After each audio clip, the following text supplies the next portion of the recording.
परिचय। गौरव, अम्ल में पानी मिलाते समय सावधान रहो। पानी मिलते समय अम्ल को हिलाते रहो। ऐसा क्यों मैम? मैं इन्हें सीधे सीधे क्यों नहीं मिला सकता? ऐसे तो बहुत समय लगेगा। हाँ, ये सच है कि इसमें समय लगेगा, किंतु तुम्हें इसे धीरे धीरे ही मिलाना चाहिए, अन्यथा तुम जल सकते हो। अरे हाँ, मुझे पात्र गर्म लग रहा है। ऐसा क्यों है मैम? बताती हूँ।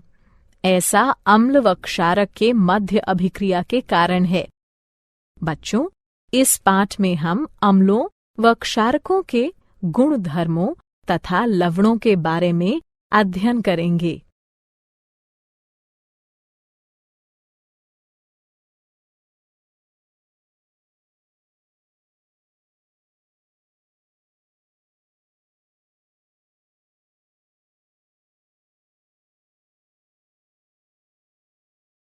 उद्देश्य। इस पाठ के अंत में आप निम्न करने में सक्षम हो जाएंगे। अम्लों व क्षारकों के रासायनिक गुण धर्मों की व्याख्या करना, अम्लों व क्षारकों के सामान्य गुण धर्मों को पहचानना, अम्लों व क्षारकों की प्रबलता का वर्णन करना, लवणों की व्याख्या करना।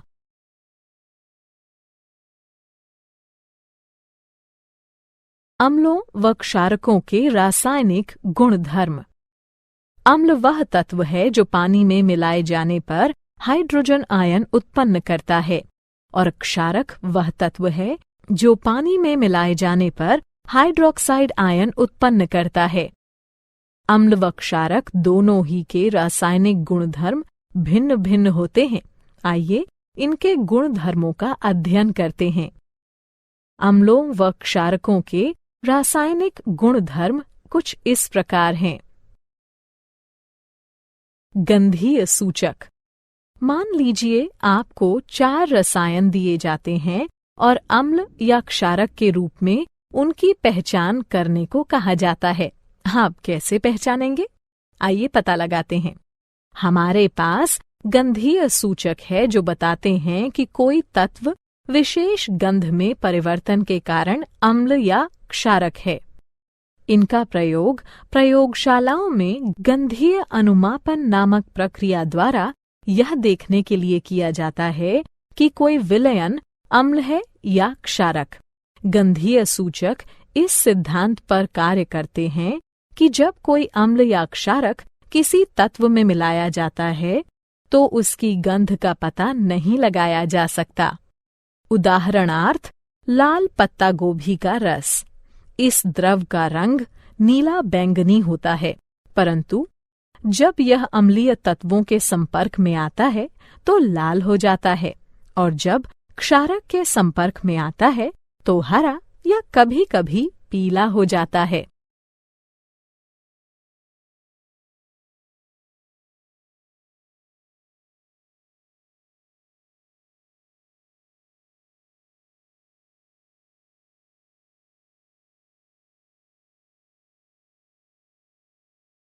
क्या आप जानते हैं, आप जितने भी द्रव देखते हैं उनमें से लगभग प्रत्येक में या तो अम्लीय गुण होते हैं या फिर क्षारीय। जल यानी H2O अम्ल व क्षारक दोनों हो सकता है।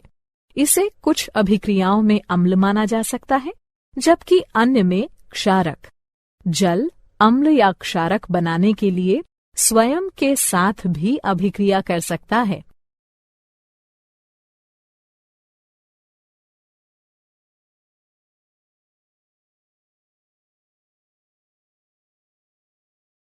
अम्लों व क्षारकों की अभिक्रियाएं। आइए वापस वहीं चलते हैं जहां गौरव को मिक्सिंग बीकर गर्म लगा था। जब अम्ल को क्षारक के साथ मिलाया जाता है तो वह ताप उत्पन्न करता है। इसके कारण मिश्रण आस्फलित होकर बाहर आ सकता है। इससे आप जल सकते हैं। साथ ही अत्यधिक स्थानीय ताप के कारण कांच का पात्र टूट भी सकता है। अतः अम्लों व क्षारकों के साथ कार्य करते समय हमें सावधान रहना चाहिए। आइए अब अम्लों व क्षारकों की धातुओं, धात्विक कार्बोनेटों व धात्विक हाइड्रोजन कार्बोनेटों के साथ परस्पर विभिन्न अभिक्रियाओं पर विचार करते हैं।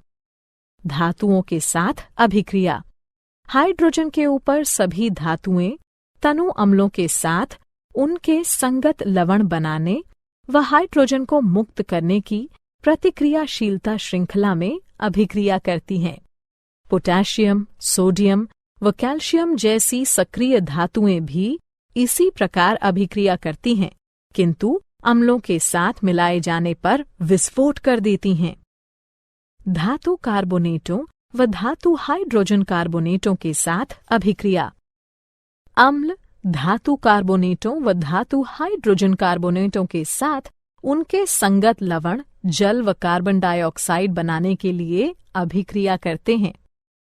परस्पर अभिक्रिया। अम्ल व क्षारक एक दूसरे के रासायनिक विलोम हैं।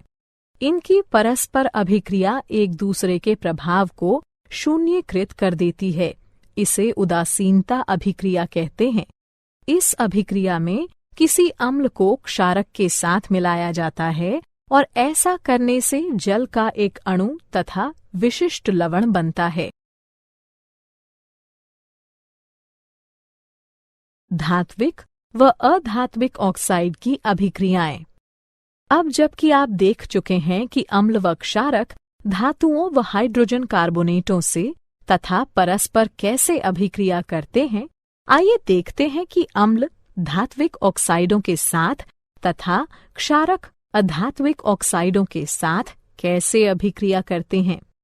धात्विक ऑक्साइडों की अम्लों के साथ अभिक्रिया।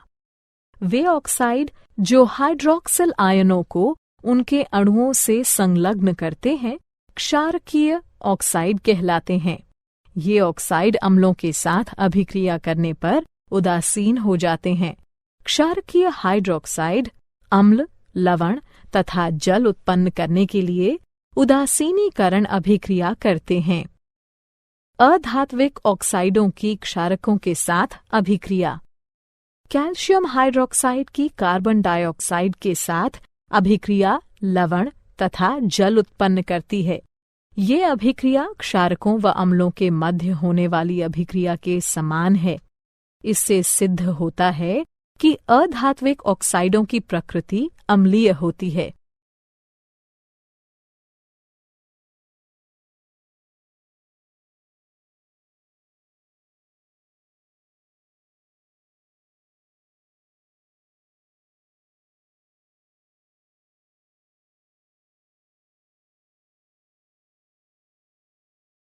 क्या आप जानते हैं, जब अम्ल व क्षारक परस्पर अभिक्रिया करते हैं तो वे जल उत्पन्न करते हैं।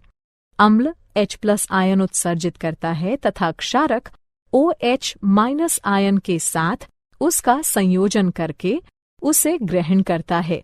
यही कारण है कि अम्ल को प्रोटॉन दाता तथा क्षारक को प्रोटॉन स्वीकारक कहा जाता है। जल के साथ अभिक्रिया। जब अम्लों को किसी जलीय विलयन में मिलाया जाता है तो वे आयन उत्पन्न करते हैं। किसी अम्ल या क्षारक को जल में मिलाते समय आपको ये याद रखना चाहिए कि यह एक ऊष्माक्षेपी प्रक्रिया है। सांद्र अम्ल में जल मिलाते समय ध्यान रखिए कि उत्पन्न ताप मिश्रण को आस्फलित कर सकता है, जिससे आप जल भी सकते हैं। अत्यधिक स्थानीय ताप के कारण कांच का पात्र टूट भी सकता है। जब आप किसी अम्ल या क्षारक को पानी में मिलाते हैं तो प्रति इकाई आयतन के हिसाब से आयनों की सांद्रता घट जाती है। इस प्रक्रिया को तनुकरण कहते हैं और आपको तनु अम्ल या क्षारक प्राप्त होता है। अम्लों व क्षारकों की प्रबलता। किसी विलयन में उपस्थित आयनों की मात्रा जानने के लिए अथवा किसी अम्ल या क्षारक की प्रबलता का पता लगाने के लिए आपको एक सार्वभौमिक सूचक का प्रयोग करना पड़ेगा। सार्वभौमिक सूचक अनेक सूचकों का मिश्रण होता है। यह किसी विलयन में हाइड्रोजन की विभिन्न सांद्रताओं को विभिन्न रंगों में प्रदर्शित करता है। एक पीएच पैमाना वो पैमाना होता है जिसके प्रयोग से हम किसी विलयन में हाइड्रोजन आयन की सांद्रता को माप सकते हैं। आप पीएच को 0 से माप सकते हैं, जो कि अत्यंत क्षारीयता का प्रतिनिधित्व करते हुए 14 तक अति अम्लता प्रदर्शित करता है। उदासीन तत्वों के पीएच का मान 7 होता है।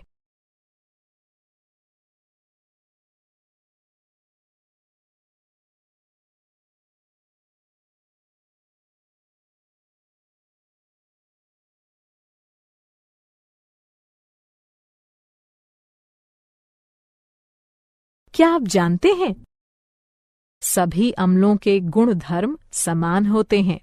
आप जानते हैं कि धातुओं के साथ अम्लों की अभिक्रिया कराए जाने पर हाइड्रोजन गैस उत्सर्जित होती है। इससे सिद्ध होता है कि हाइड्रोजन सभी अम्लों में विद्यमान है। तथापि आपको ये पता लगाना होगा कि क्या हाइड्रोजन रखने वाले सभी तत्वों में अम्लीय गुण धर्म पाए जाते हैं।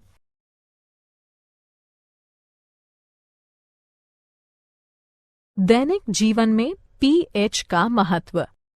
आइए अपने दैनिक जीवन के कुछ ऐसे उदाहरणों को देखते हैं जहां पीएच एक महत्वपूर्ण भूमिका निभाता है।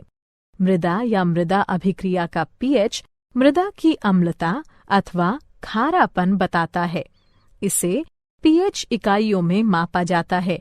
इसे हाइड्रोजन आयन सांद्रता के ऋणात्मक लघुगणक के रूप में परिभाषित किया जाता है। मृदा में हाइड्रोजन आयनों की मात्रा में वृद्धि के साथ मृदा का पीएच भी बढ़ जाता है और मृदा की अम्लता में वृद्धि कर देता है।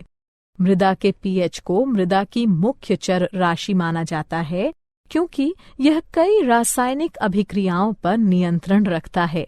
यह पोषक तत्वों के रासायनिक रूपों पर नियंत्रण करके पौधों में पोषक तत्वों की उपलब्धता को विशेष रूप से प्रभावित करता है। पाचन तंत्र में पीएच। हमारा उदर हाइड्रोक्लोरिक अम्ल उत्पन्न करता है, जो कि उदर को हानि पहुंचाए बिना भोजन पचाने में सहायता करता है। जब उदर अत्यधिक अम्ल उत्पन्न करने लगता है तो यह अपच हो जाता है तथा उदर में दर्द व जलन होने लगती है। इस दर्द से छुटकारा पाने का उपाय क्षारकों का प्रयोग है, जिन्हें प्रत्यम्ल कहते हैं, जो कि अतिरिक्त अम्ल को उदासीन कर देते हैं। पीएच परिवर्तन के कारण दंतक्षय। दंतक्षय का कारण है दंतवल्क का संक्षारण। कैल्शियम फॉस्फेट से निर्मित दंतवल्क हमारे शरीर का कठोरतम पदार्थ है। यह जल में विलेय नहीं है, किंतु मुख की पीएच का मान 5.5 से कम होने पर यह संक्षारित हो जाता है। हमारे मुख में उपस्थित बैक्टीरिया भोजन के बाद मुख में बची अवशिष्ट शर्करा तथा खाद्य पदार्थों का निम्नीकरण करके अम्ल उत्पन्न करते हैं। इसे रोकने के लिए भोजन के पश्चात हर बार मुंह साफ कीजिए। साथ ही क्षारीय टूथपेस्टों का प्रयोग करने से अतिरिक्त अम्ल उदासीन होता है तथा दंत क्षय रुक जाता है।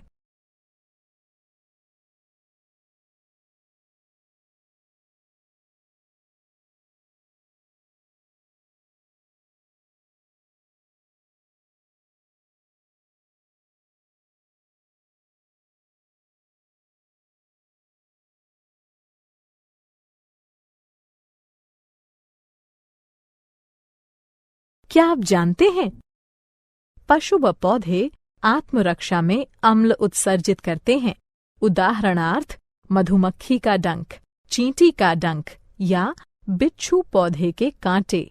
ये पौधों व पशुओं को प्रकृति द्वारा प्रदत्त आत्मरक्षा यंत्र रचनाएं हैं।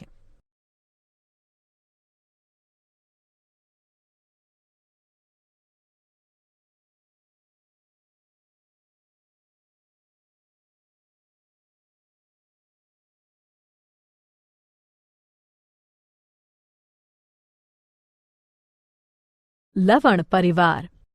लवण अम्लों व क्षारकों के मध्य अभिक्रिया से निर्मित होते हैं। जब अम्ल का H+ आयन धातु या अमोनियम के आयन से बदला जाता है तब लवण बनते हैं।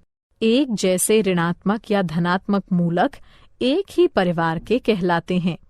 उदाहरणार्थ NaCl व Na2SO4 सोडियम लवणों के परिवार से हैं। इसी प्रकार NaCl व KCl क्लोराइड लवणों के परिवार से हैं।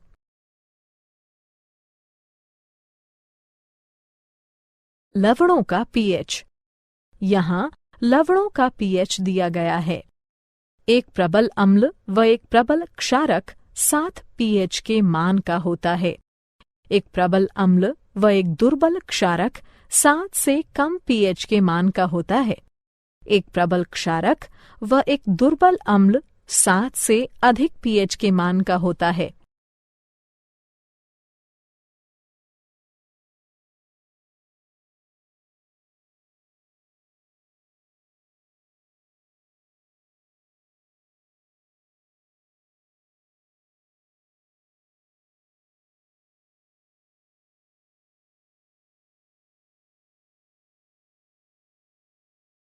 सामान्य लवणों से मिलने वाले रसायन।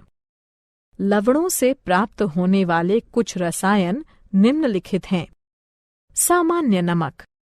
सामान्य नमक, जिसका रासायनिक नाम सोडियम क्लोराइड है, एक आयनीय यौगिक है और इसका सूत्र NaCl है।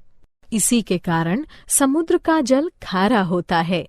खाद्य नमक का मुख्य अवयव होने के नाते यह एक मसाले व खाद्य परीक्षक के तौर पर सामान्यतः प्रयोग में लाया जाता है। Sodium hydroxide. सामान्यतः कास्टिक सोडे के नाम से पहचाने जाने वाले सोडियम हाइड्रोक्साइड का आणविक सूत्र NaOH है। यह एक उच्च प्रदाहक धात्विक क्षारक है जो कि तृणशय्या, पपड़ी, दाने तथा 50% संतृप्त विलयन के रूप में पाया जाता है। यह जल, इथेनॉल व मीथेनॉल में विलेय है। इसका प्रयोग एक प्रबल रासायनिक क्षारक के रूप में लुगदी व कागज, कपड़ा, पेयजल, साबुन तथा डिटर्जेंट बनाने में तथा एक ड्रेन क्लीनर के रूप में किया जाता है। विरंजक चूर्ण। विरंजक चूर्ण, जिसका रासायनिक नाम कैल्शियम हाइपोक्लोराइट तथा सूत्र CaClO2 है, एक रासायनिक यौगिक है। मुख्य रूप से इसका प्रयोग जल शोधन हेतु तथा एक विरंजन कारक के रूप में किया जाता है। यह एक सापेक्षिक रूप से स्थिर रसायन है और इसमें सोडियम हाइपोक्लोराइट की अपेक्षा क्लोरीन अधिक पाई जाती है। खावन सोडा। खावन सोडा के नाम से प्रसिद्ध सोडियम बाइकार्बोनेट तथा सोडियम हाइड्रोजन कार्बोनेट एक रासायनिक यौगिक है जिसका NaHCO3 है। यह एक श्वेत ठोस है जो कि क्रिस्टलीय है किंतु एक महीन चूर्ण जैसा दिखाई देता है। इसका स्वाद एल्का नमकीन एल्कलाइन होता है। धावन सोडा। धावन सोडा या सोडा भस्म के नाम से प्रसिद्ध सोडियम कार्बोनेट, जिसका रासायनिक सूत्र Na2CO3 है, एक सोडियम लवण है। इसे वाटर सॉफ्टनर के तौर में प्रयोग में लाए जाने के कारण घर घर जाना जाता है। यह विभिन्न पौधों की भस्म से निष्कर्षित किया जा सकता है। यह लवण व चूना पत्थर से बड़ी मात्रा में संश्लेषण द्वारा प्राप्त किया जाता है। क्या आप जानते हैं? क्रिस्टलीकरण का जल वो जल है जो क्रिस्टलों में पाया जाता है। यह क्रिस्टलीय गुणधर्मों के संभरण में आवश्यक है किंतु पर्याप्त ऊष्मा द्वारा हटाए जाने में समर्थ है। यह किसी दिए गए तापमान पर निश्चित लवणों द्वारा छोड़े गए जल का कुल भार होता है।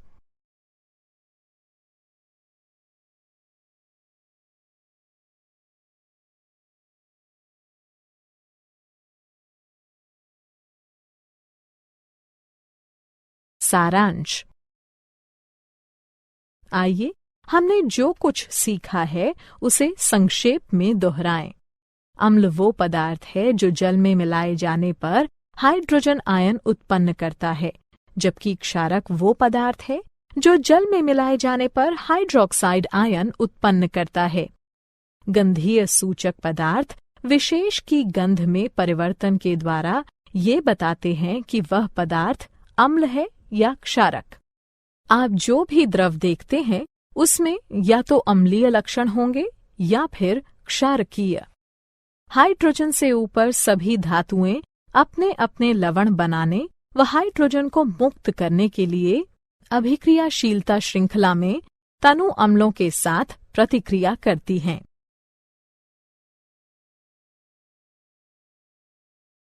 अम्ल कार्बोनेटों व हाइड्रोजन कार्बोनेटों के साथ उनके लवण, जल व कार्बन डाइऑक्साइड बनाने के लिए प्रतिक्रिया करते हैं।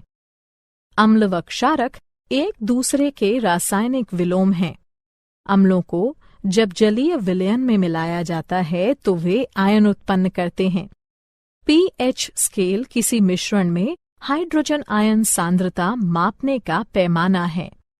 लवण अम्लों व क्षारकों के मध्य अभिक्रिया के कारण उत्पन्न होते हैं।